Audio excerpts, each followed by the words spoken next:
अब ऐश अरोरा चैंपियन यानी कि पोकेमॉन वर्ल्ड का सबसे स्ट्रॉन्ग ट्रेनर बन चुका था। वो प्रोफेसर ओक के पास जाता है और पूछता है कि क्या मैं पोकेमॉन मास्टर बन चुका हूँ।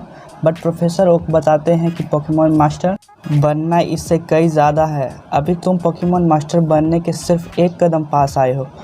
ऐश पूछता है कि तो पोकेमॉन मास्टर कैसे बना जाए। प्रोफेसर ओक बताते हैं कि नॉर्दर्न रीजन में पोकेमॉन मास्टर चैंपियनशिप हर साल होती है, बट उसमें पोकेमॉन वर्ल्ड के 6 सबसे स्ट्रॉन्ग ट्रेनर ही पार्टिसिपेट कर सकते हैं।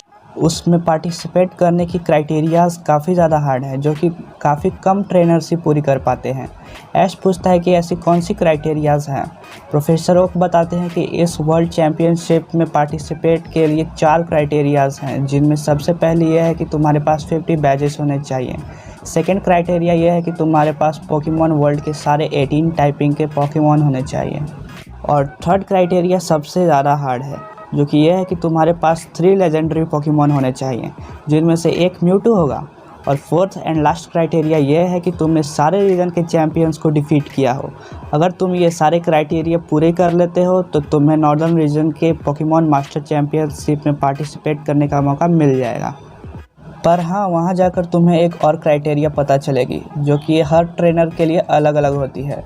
वो चैलेंज काफ़ी ज़्यादा हार्ड होगा, जिसको पास करके तुम पोकेमॉन मास्टर चैंपियनशिप में पार्टिसिपेट कर सकते हो। ऐश काफ़ी ज़्यादा एक्साइटेड हो जाता है और सारे टास्क को कंप्लीट करने निकल जाता है। उसके पास सारे रीजन को मिलाकर 52 बैचेस ऑलरेडी थे, तो एक क्राइटेरिया फुलफिल्ड है। सेकंड क्राइटेरिया यह है कि ऐश के पास 18 टाइपिंग के पोकेमॉन होने चाहिए। ऐश के पास ऑलरेडी 16 टाइपिंग के पोकेमॉन थे, सिर्फ साइकिक और फेरी टाइप को छोड़कर। ऐश को याद आता है कि उसके घर पर एक फेरी और psychic type Pokemon mister mime है, जिसको वो पोकेबॉल से कैच करके इस क्राइटेरिया को भी फुलफिल कर देता है। अब थर्ड क्राइटेरिया यह है कि उसको सारे चैम्पियंस को डिफीट करना है।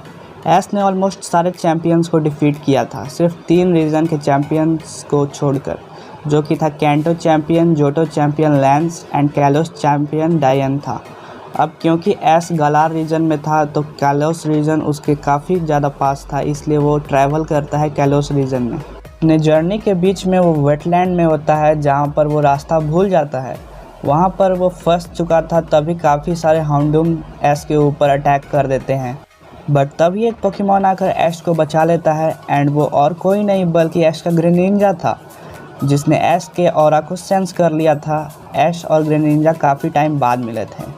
ऐश ग्रेनिंजा को बताता है कि मैं पोकेमॉन मास्टर चैंपियनशिप में पार्टिसिपेट करने जा रहा हूँ, मुझे तुम्हारी ज़रूरत पड़ेगी तो क्या तुम मेरे साथ चल सकते हो। ग्रेनिंजा मना कर देता है, क्योंकि उसको कैलोस को प्रोटेक्ट करना था। पर तभी वहाँ पर लेजेंडरी पोकेमॉन ज़ाइगार्ड आ जाता है और वो ग्रेनिंजा को ऐश के साथ जाने के लिए अलाउ कर देता है।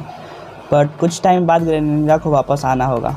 ग्रेनिंजा ऐश के टीम को ज्वाइन कर लेता है और ऐश अपनी जर्नी आगे बढ़ाता है और डायंथा से मिल जाता है। वो डायंथा को चैलेंज करता है 6 on 6 बैटल के लिए। डायंथा एग्री कर लेती है और ये बैटल स्टार्ट होती है। डायंथा का सबसे पहला पोकेमॉन होता है अरोरस। वहीं पर ऐश अपने सेप्टाइल को भेजता है। दोनों ही पोकेमॉन को एक दूसरे के खिलाफ डिसएडवांटेज था, बट स्टिल ये बैटल स्टार्ट होती है। सेप्टाइल सबसे पहले लीफ ब्लेड का यूज़ करता है, पर अरोरस रिफ्लेक्ट का यूज़ करके उस अटैक को सेप्टाइल के ऊपर ही रिफ्लेक्ट कर देती है। फिर वो ब्लिज़र्ड का यूज़ करती है, जिससे सेप्टाइल को काफ़ी ज़्यादा डैमेज पड़ता है। ऐश अपने सेप्टाइल को बुलेट सीड यूज़ करने बोलता है, पर अरोरस दोबारा से रिफ्लेक्ट का यूज़ करके अटैक को रिफ्लेक्ट कर देती है और सेप्टाइल को डैमेज पड़ता है। और फिर अरोरस लाइट स्क्रीन का यूज़ करती है। ऐश को पता चल जाता है कि डायंथा डिफेंसिव स्ट्रेटजी का यूज कर रही है, तभी वो अपने सेप्टाइल को सोलर बीम यूज़ करने बोलता है। लाइट स्क्रीन के चलते अरोरस को काफ़ी कम डैमेज पड़ता है सोलर बीम का, और फिर वो ब्लिज़र्ड का यूज़ करके सेप्टाइल को डिफीट कर देती है। ऐश को डायंथा का स्ट्रेटजी समझ नहीं आ रहा था, क्योंकि वो पोकेमॉन से बिना बात किए उनको ऑर्डर दे रही थी। अब ऐश कुछ सोचता है और भेजता है अपने इन्फरनेप को। अब यहाँ पर अरोरस को डिसएडवांटेज था। ऐश अपने इन्फरनेप को फ्लेम थ्रोअर यूज़ करने बोलता है, जिससे अगेन अरोरस रिफ्लेक्ट कर देती है। अब ऐश सोचता है कि इसको डिफीट कैसे किया जाए, तभी उसको एक स्ट्रेटजी आती है और वो इन्फरनेप को डिग अटैक यूज़ करने बोलता है। अब किसी भी समय इन्फरनेप अरोरस के ऊपर अटैक कर सकता था। कुछ टाइम बाद ऐश इन्फरनेप को ऊपर आने बोलता है और डिग अटैक अरोरस को लग जाती है। फिर इन्फर्नेप क्लोज कॉम्बैट का यूज़ करके औरस को हरा देता है। डायंथा एस के स्ट्रेटजी से काफ़ी ज़्यादा इम्प्रेस होती है, बट वो बोलती है कि ये तो सिर्फ स्टार्टिंग थी, असली मैच तो अभी शुरू होगा। और डायंथा भेजती है अपने फाइटिंग और फ्लाइंग टाइप हाउलूचा को। एश दोबारा से इन्फर्नेप को डिग अटैक यूज़ करने बोलता है, बट इस बार डिग अटैक काम नहीं करता क्योंकि हाउलूचा एक फ्लाइंग टाइप पोकेमॉन था। डायंथा एक स्माइल देती है और हाउलूचा को फ्लाइंग फ्लेक्स यूज़ करने को बोलती है, जो कि एक सुपर इफेक्टिव अटैक था जिससे इन्फर्नेप को काफ़ी ज़्यादा डैमेज पड़ता है। और ऐश इन्फर्नेप को फ्लेयर ब्लेज यूज़ करने को बोलता है, जिसको हाउलूचा डॉज कर लेता है। फिर हाउलूचा यूज़ करता है हाई जंप किक का, जिसको इन्फर्नेप डिग अटैक यूज़ करके डॉज कर लेता है। रिकॉइल से हाउलूचा को काफ़ी ज़्यादा डैमेज पड़ता है। अब इन्फर्नेप ज़मीन के अंदर था, तभी डायंथा अपने हाउलूचा को उस ज़मीन के अंदर स्टोन एज यूज करने को बोलती है, जिससे इन्फर्नेप को काफ़ी ज़्यादा डैमेज पड़ता है और इन्फर्नेप हार जाता है। अब ऐश अपने नेक्स्ट पोकेमॉन के तौर पर भेजता है लुकारियो को। दोनों ही फाइटिंग टाइप पोकेमॉन्स थे।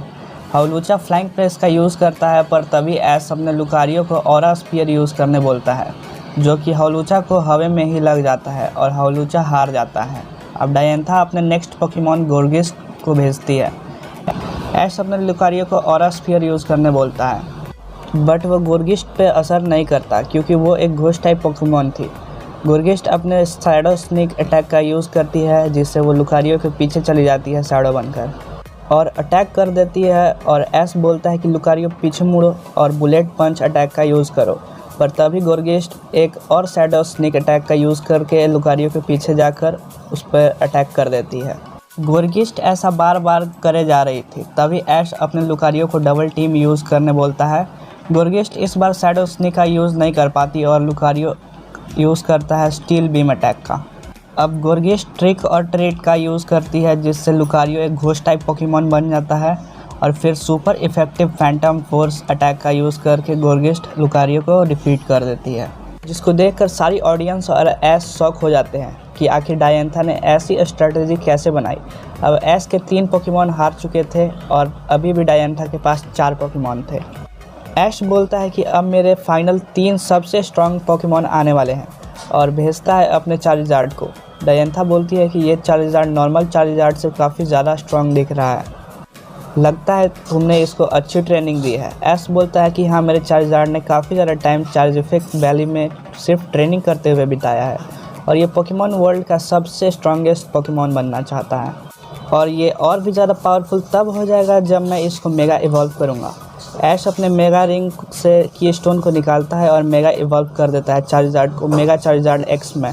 गोर्गिस्ट दोबारा से शैडो स्नेक का यूज़ करती है, बट ऐश डायंथा की स्ट्रेटजी समझ चुका था और वो चार्जार्ड को अपने पीछे ओवर हिट अटैक का यूज़ करने बोलता है, जो कि गोर्गिस्ट को लग जाता है और इस एक ही अटैक से गोर्गिस्ट हार जाती है। ऐश का चार्जार्ड पहले से कई ज़्यादा स्ट्रॉन्ग हो चुका था। अब डायंथा अपने नेक्स्ट पोकेमॉन टायरेंट्रम को भेजती है।